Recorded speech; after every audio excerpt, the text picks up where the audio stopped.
We welcome everyone watching this podcast today. I'm Krish Kupchandani, joined by my co-host Sneha Rajendran from the Symbiosis Law School, Pune. This podcast is a part of the podcast series under the fourth V.S. Mallar Memorial Legal Aid Competition, a joint initiative of JSS Law College Autonomous Mysore and the Center for Environmental Law Education Research and Advocacy at National Law School of India, University, Bangalore, in collaboration with the Department of Justice, Government of India. The competition is centered on the theme Freedom from Violence, Legal Provisions for Safety and Security of Women. This competition aims to bring legal awareness from the classroom to the grassroots. Our podcast today is a tool designed to reach women in rural and semi urban communities, along with PRI members, ASHA workers, village level leaders who are often on the front lines of supporting women in crisis. Today's episode focuses on a topic usually shrouded in silence and stigma abortion rights in rural India. Yet, it directly affects the safety, dignity, autonomy of countless women. We'll talk about what Indian laws actually permits, what the Medical Termination of Pregnancy Act guarantees about consent, how family and community pressures often override legal protections, and why so many rural women still resort to unsafe abortions despite legal alternatives. For rural women, facing unwanted pregnancies, whether from coercive relationships or sexual assaults, understanding that the law protects their autonomy can be an absolute life saving. To help us navigate this conversation with sensitivity and expertise, we are honored to host Dr. Sonali Kusum. Dr. Sonali Kusum is a distinguished legal scholar and researcher. She holds a BA LLB and LLM in human rights and also holds postgraduate diplomas in social work and human resource management. She's earned her PhD in law from NLSIU Bangalore, where the Rajya Sabha Committee on Health and Family Welfare recognized her pioneering research on surrogacy law. She's worked with UNICEF India projects, contributed to NLSIU's legal literacy module, and conducted impactful field research in women's prisons across Maharashtra in collaboration with M.A. Malsa. She has also published widely on issuing. She has also published widely on issues affecting women inmates and continues to engage in legal literacy and public legal education. Currently working as an assistant professor in the Tata Institute of Social Sciences, Mumbai. Her expertise is pivotal to understanding how we can secure bodily autonomy and access to justice for the most vulnerable among us. Dr. Kusum, welcome. Thank you so much for having me. I'm only glad and very thankful to be part of this initiative.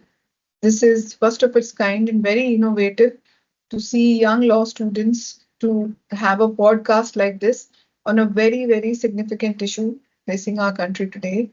And I'm very honored to be part of this initiative because this links somewhere the initiative of the students is a part of legal aid community that you are hosting to the top level policy making SDG sustainable development goals also talk about how to reach out to women who are in rural areas and how to provide them reproductive and maternal health care including abortion.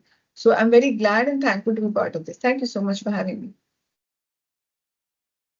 Ma'am, as for the podcast today, to begin with it, according to your experience, could you tell us the ground realities faced by women in rural India when dealing with unwanted pregnancies, especially in terms of stigma, family pressures, and access to trustworthy healthcare? Yes. Thank you so much. I would like to talk about the experiences that we have seen from the field, especially in the rural and semi-urban areas. All of us are placed in Maharashtra, which is the financial capital of India. But having said that, there are certain areas like, in Maharashtra, the rural suburban areas of Maharashtra. Let's talk about Beed, for instance. Beed in Maharashtra is one of the infamous places where there have been women having to go through removal of uterus because they have to work and they do not have the infrastructure support facilities. They do not have menstruation kind of health facilities like, the use of sanitary napkins. Also, let's go far beyond, like the access to the healthcare centers. access to even the tertiary or healthcare centers like medical colleges. Medical colleges can be a very substantial units of providing healthcare facilities, including abortion, including any other health facilities, or but nursing homes are not available. Healthcare facilities are not available, especially like areas like Satara, or let's say especially Bid. I'll talk about because it has been extensively covered how reproductive health services are not available there. Another issue, I think, which is very, very predominant is the literacy level. In the rural areas, whenever we talk about, there are so many guidelines, there are so many health schemes which are introduced by the government of India. But having said that, again, the problem is the awareness, the literacy, how to reach out to them. Most of the information which is available, sometimes it is in Hindi or it is in English.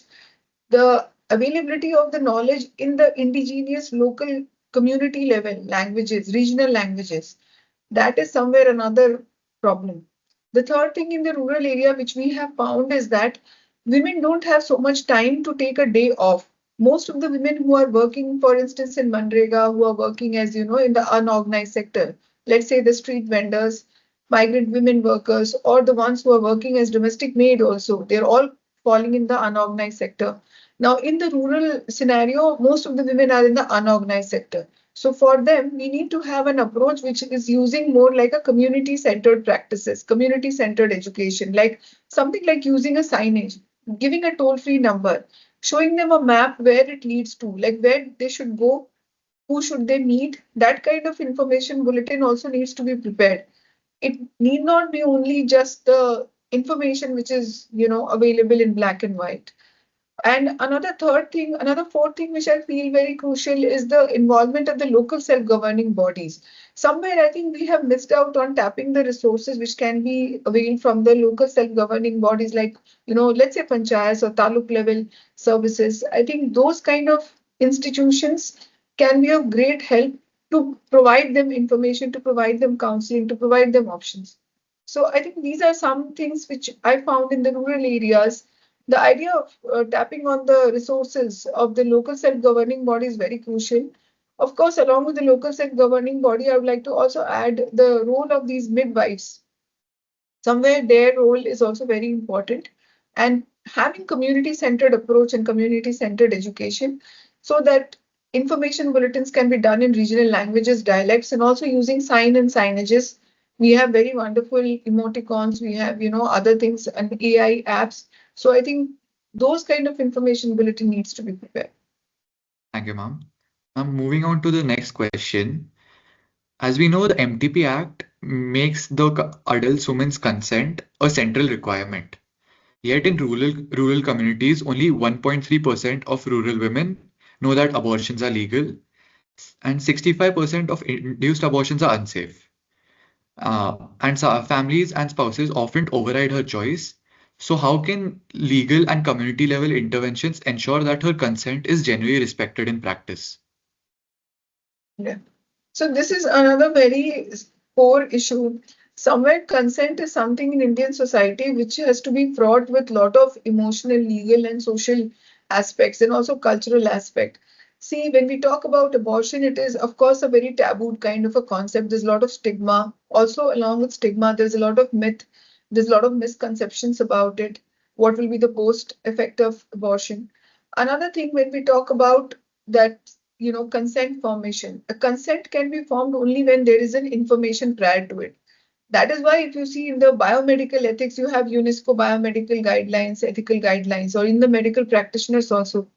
First is the concept of information flowing before they form a consent. Informed consent is the right term to use because first you have to inform them for what you are consenting. What could be the implications?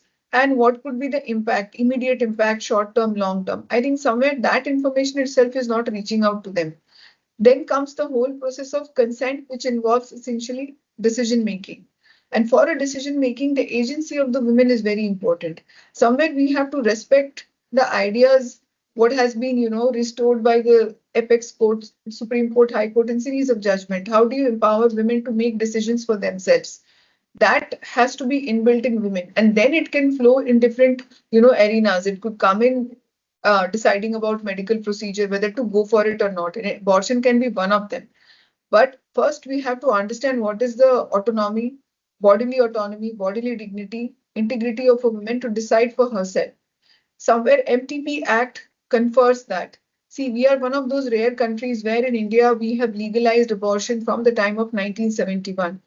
We all are well aware of the recent history which happened, in Ireland. One of the lady, she died. She was from an Indian origin and she was a nurse. And, Suchitra Hanappa, if I'm not mistaken of the name. So she died because it was one of those countries which is a theocratic state. The religions kind of govern the law of the nation. We are a democratic, we are a secular nation, and we have an MTP Act which is, applicable to any Indian woman. She's a citizen of India, she's entitled. But having said that, the act confers the right, but somewhere the women are not empowered to take that decision for themselves. Another challenging issue which I find is the emotional coercion which is there, or the cultural influence which is there, along with whenever it comes to not only abortion but a whole scheme of pregnancy and related, decision making. Because in many societies, if you see many cultural groups in many religious community, abortion is not permitted. Abortion, or let's say use of family planning methods. Let's even take the example of surrogacy when we're talking about, reproductive decision making, or use of donated gametes, use of or preservation of gametes for that matter, eggs and all that, right? These kind of entire process and decision making for certain religious communities, it is not allowed because it is considered to be something which is sinful, or something which is not something which is in which will kind of displease God. So there is that God-fearing society. In the name of religion, sometimes women are not allowed to take that decisions. So these things also influence when we talk about consent, and especially consent in the rural areas becomes, mired into these issues also. So when we talk about a lot of violence, a lot of coercion, we look or we oversight kind of, what is the cultural or the social aspect of it, and that shadows the consent making. So I think somewhere in some kind of a local approach, uh, this kind of myth, this kind of concepts, which may not be logical, may not be necessarily impacting the health of the women, that needs to be looked into very clearly. What is legal? What is moral? Everything which is immoral is not illegal. Those kind of concepts need to be, spoken to women in order to make them to form a valid consent. Yes. If we could discuss certain schemes which are already implemented, Hmm. like the pregnancy and infant cohort monitoring and evaluating, and the RHC Yes. portal. They Yes. require mandatory pregnancy registration, which create digital trails that may compromise confidentiality. How can we balance these systems with the MTP Act's strict privacy protections, especially for minors and survivors of violence? So, see, recently, while these policies have come and these schemes have come, there are like the landmark judgments of the Supreme Court of 2022. We all are aware, X versus Y, Principal Secretary of Health, the former 50th CGI of India, D.Y. Chandrachud, also spoke about it, how anonymity has to be maintained. And it reflected in the MTP proposed amendments also, that the anonymity has to be maintained. Now, when we talk about the minor children, specifically under the POCSO Act, there is strict prohibition, and there is a kind of a guidelines also which is given to the courts and the registrars that whenever there is any case like that, for instance, like, you have to have the nomenclature like X versus Y, the some kind of a name has to be used which is not exactly revealing the identity of the person. So with respect to the minors cases, there is strict guidelines. Under the POCSO Act also, there are provisions where the name cannot be revealed, identities cannot be revealed. But however, when it comes to the adult women, there are clashes and there are very thin lines and there are very gray areas, because on one side, there is this issue that women should be covered under the different health schemes. While also we have to see that most of the health scheme, one of the major limitation, for instance, Janani Suraksha Yojana, one of the flagship scheme of Government of India, Ministry of Health and Family Welfare, that does not cover abortion. Okay. Now, post-abortion care is also not covered under most of the Government of India health schemes. Government of India health schemes, we have to understand the focus is safe and harmless kind of a, childbirth process. The idea is we for a long time did not have institutional birth mechanism in our country. And now we are also trying to match up to the goals of SDG Sustainable Development Goals, and we have to have maternal mortality rate, which have to be controlled as per the global standards, which is indicated. So for that, most of these health schemes are focusing on institutional deliveries, ensuring that the baby which is born is not falling for the, IMR, infant mortality rate, maternal mortality rate. So somewhere I think the focus also of the government and these schemes have slightly different. When it comes to solely for abortion, I think the guidelines are very clear, the amendments are very clear that the identities should not be revealed. But having said that, these kind of schemes per se kind of stand inconsistent, but there has to be some mechanism either where they can have some kind of XY kind of a nomenclature so that the privacy of the concerned individual or the women is maintained, so that the women is not stigmatized or there's no such taboo. Thank you so much for explaining that so well. In furtherance to the same, we actually wanted to know in rural, small rural communities, especially where ASHA workers and local health staff often know everyone personally, what could be the possible practical steps that we can be taking so that we ensure that a women's abortion decision remains very confidential and free from community backlash? Yeah. So one of the things ASHA workers can do is maintaining the MMA cards. There is a medical methods of abortion, MMA cards it is called, medical methods of abortion. There is also a kind of counseling which is to be offered. Now there is a very quick bulletin and a handbook which is prepared by Ministry of Health and Family Welfare under the 2023 CAC guidelines, Comprehensive Abortion Care Guidelines.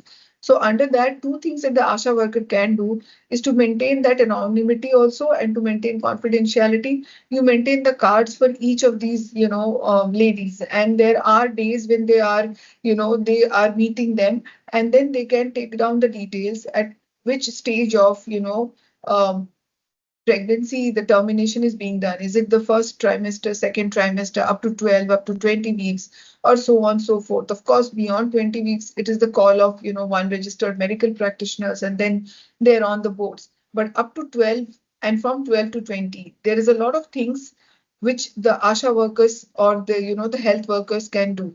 One is to counsel them as that, during the first week of first trimester, not first week, first trimester, up to 12 weeks, what is possible and how safe it is and what could be the consequences. Between 12 to 20 weeks, which is little crucial and marred with certain challenges, they also need to observe that there are these kind of foreseeable consequences. For instance, there is issue of excessive bleeding, if at all, and if that is the case, then if there is some kind of a health center which is available, if there is blood bank which is available where they can. So these kind of things I think the ASHA workers can do. The linking of these, community level health center, checking their infrastructure, are blood banks available there? Is a registered medical practitioner functioning? Maintaining a fact check kind of a thing that, how often he's coming, he or she, and how many doctors are available, how many nursing homes are available in the nearby areas, beds. So these kind of documentation fact checks can be a crucial thing. Thank you so much, ma'am, for explaining this in such detail. If you can move on to the next question. Yes, sir. So many rural women rely on pharmacies for abortion pills, mostly without medical supervision, which lead to unsafe abortions. And as we know, it is one of the highest contributors of maternal mortality.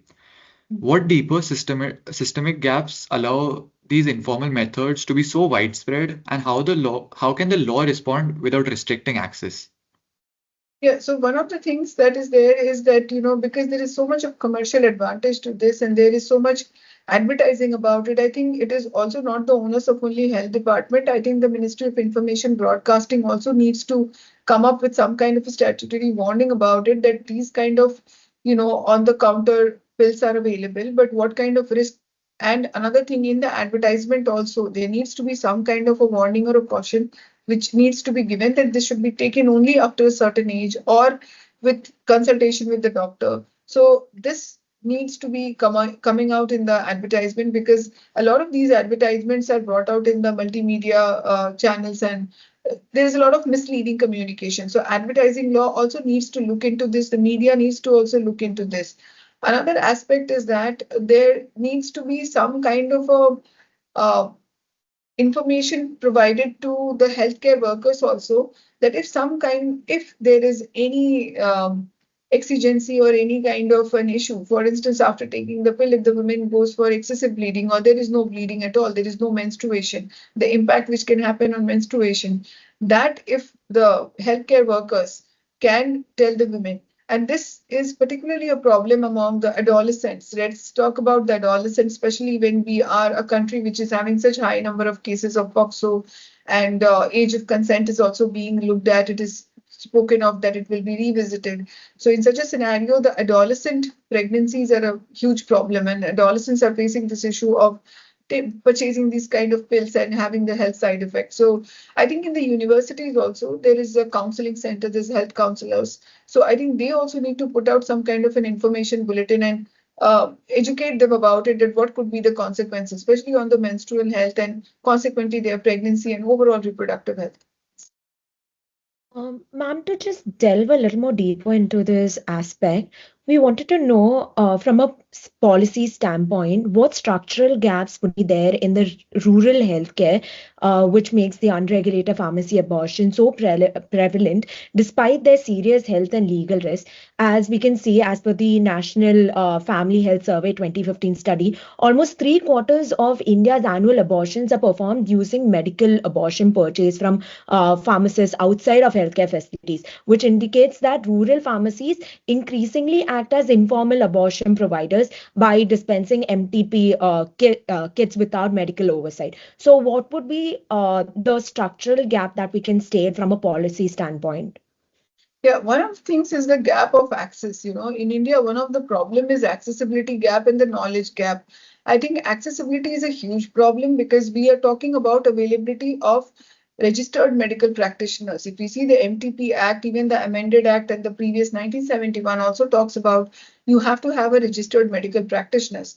But we are falling short of mentioning it that it is always not necessary. For instance, up to first trimester, registered medical practitioners are fine, but even it can be done by, for instance, medical college students. Now, in the comprehensive abortion care guidelines, which the government has said, they've said that medical colleges can also be tertiary units.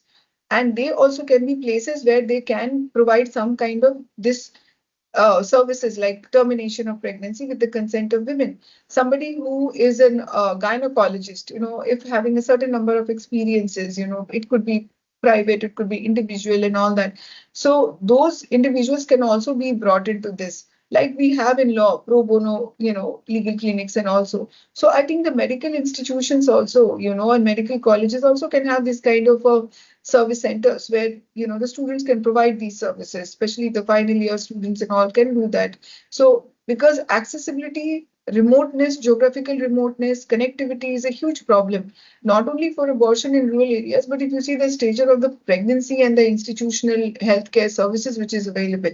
One of the major problem also is the lack of sufficient blood bank and the lack of trained nurses which is not available. Most of the time in India, the problem is of the beds also. If you do a study of the nursing homes which are there and the number of beds, you will be shocked to see we had done a study in KEM hospital in One Stop Center here in Mumbai. They had only one or two beds which was available. Now with that, there are women who are victim. Of course, they're survivors of some violence. That's why they're in One Stop Centers. Now in that place, they're lying down on the floor. So even if there is a facility, there is a shortfall of beds. Sometimes the availability of oxygen. Sometimes there is a shortfall of the blood. Sometimes there is shortfall of even the trained staff who can come. And hygiene is a major problem again. So I think because of all this, the problem is that the women are resorting to quick kind of a practice because we have to understand pregnancy is something where each day it can be a problem. It cannot be like a issue which can hold on. You cannot hold on if a woman has to terminate her pregnancy. She will reach another trimester where it will, aggravate the problem. Then you need more procedural, approval from the medical practitioner if it goes beyond 12 weeks, especially 15 to 20 weeks, you need one medical practitioner. Beyond that, you need this, entire opinion of a medical board, which itself takes a lot of time. Yeah. So I think that those are some issues I think the women resort to, kind of, quick short practices, which is available in the proximity. Ma'am, as we come to the end of the session, we wanted to know what role can district health authorities, along with legal aid bodies, medical professionals, and academic institutions like us, play in monitoring, training, or partnering with such rural pharmacies so that we can prevent these unsafe abortions, which is prevalent in this society, while also improving community level reproductive literacy? Okay, so one, I think I must congratulate you all because one step you've already taken. So from your, pro bono legal, aid committee, you've already done one thing, which is doing it through internet and through, now it is available digitally. I suppose so that will be a great information dissemination. The other thing I feel is from the legal aid committees of different universities and colleges, her law college में कोई ना कोई एक form में legal aid committees हैं या कोई field work initiative है, तो उसको बहुत जरूरी है कि वो रूरल आउटरीच हो.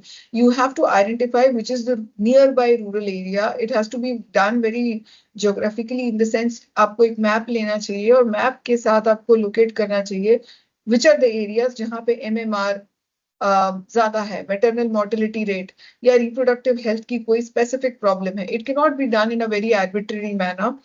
It has to be seen that what is the geographical area, what is the health issue, what is the prevalent health issue, what is the endemic issue, which age gap does it cater to. बहुत सारी reproductive maternal health care जो issues होती हैं वो औरतों में होगी, तो वो generally it will happen among women who are 21 to 35 और 40. दैट एज गैप आपको टारगेट करना है. और कहाँ का जो एरिया है वो सोशली इकोनॉमिकली थोड़ा बैकवर्ड है. जहाँ पे सोशली इकोनॉमिक बैकवर्डनेस होगी, consequently reproductive health services will be affected because nutritional health facilities are similarly not so fairly accessible. So I think colleges can do that mapping and plan programs like that.